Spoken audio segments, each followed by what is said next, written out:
پاکستان مسلم league نون کے رہنما و سابق وفاقی وزیر رانا ثناء اللہ نے انکشاف کیا ہے کہ سابق وزیر اعظم نواز شریف ملک کی خاطر کل بھی بانی پاکستان تحریک انصاف عمران خان سے مذاکرات کے لیے آمادہ تھے اور آج بھی ہیں۔ جنرل باجوہ نے نواز شریف کو ملک سے باہر نہیں بھیجوایا۔ نواز شریف نے 32 سال مزاحمت کی سیاست کی ہے۔ سانحہ ماڈل ٹاؤن طاہر القادری نے خود کروایا، پاکستان میں دہشت گردی میں ملوث ہے۔ ایک انٹرویو میں انہوں نے کہا کہ نواز شریف نے عمران خان سے اس وقت بھی بات کی جب 2014 میں انہوں نے 126 دن کا دھرنا دیا ہوا تھا اور پشاور میں آرمی پبلک اسکول پر دہشت گرد حملہ ہوا تھا۔ انہوں نے بتایا کہ قائد مسلم لیگ نون نے بانی پی ٹی آئی کو فون کیا تھا کہ ملک کے لیے بیٹھیں، حالانکہ اس سے گزشتہ رات وہ نواز شریف کو گالیاں دے رہے تھے، مگر نواز شریف نے اپنے عمل سے ظاہر کیا کہ وہ ملک کی خاطر بات کرنا چاہتے تھے اور ہیں۔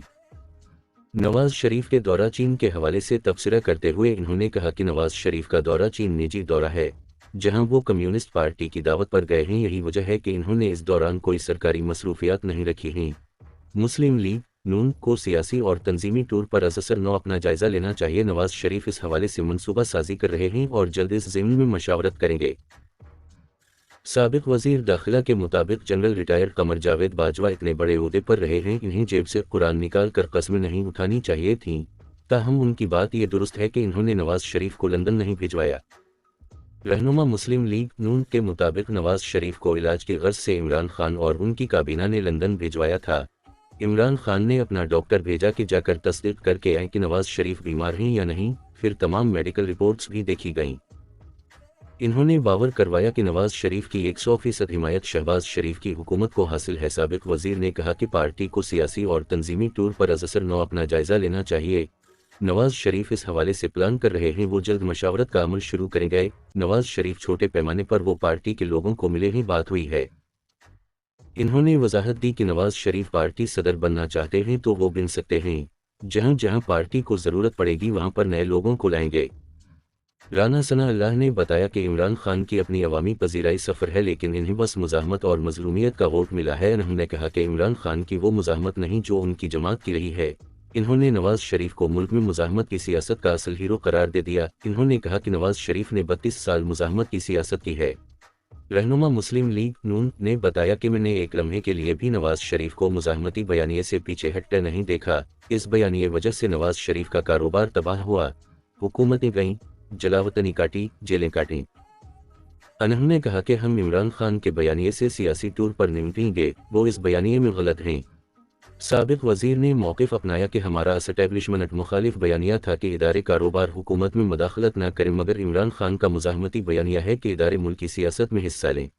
انہوں نے بتایا کہ اسٹیبلشمنٹ کو سیاست سے دور کرنا ہے تو سیاسی جماعتوں کو آپس میں ملنا ہوگا۔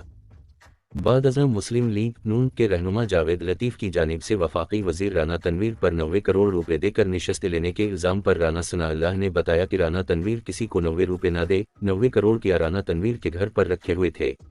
اتنی بڑی رقم کا اگر لین دین ہوا تو اس کی کوئی ویڈیو ہی نہیں بنی، کوئی بینک ٹرانزیکشن نہیں ہوئی۔ انہوں نے کہا کہ جاوید لطیف نے ایسی بات کی ہے جس کا کوئی جواز ہی نہیں بنتا۔ ہم کوشش کر کے انہیں سمجھائیں گے کہ ایسا نہ کریں، انہیں بلا لیں گے، مباحثہ کریں گے اور کہیں گے کہ ہمیں قائل کریں یا ہماری بات مان جائیں۔ رہنما مسلم لیگ نون نے کہا کہ میاں جاوید لطیف کی ان سے بات ضرور ہوئی تھی، لیکن انہوں نے کوئی ثبوت فراہم نہیں کیا۔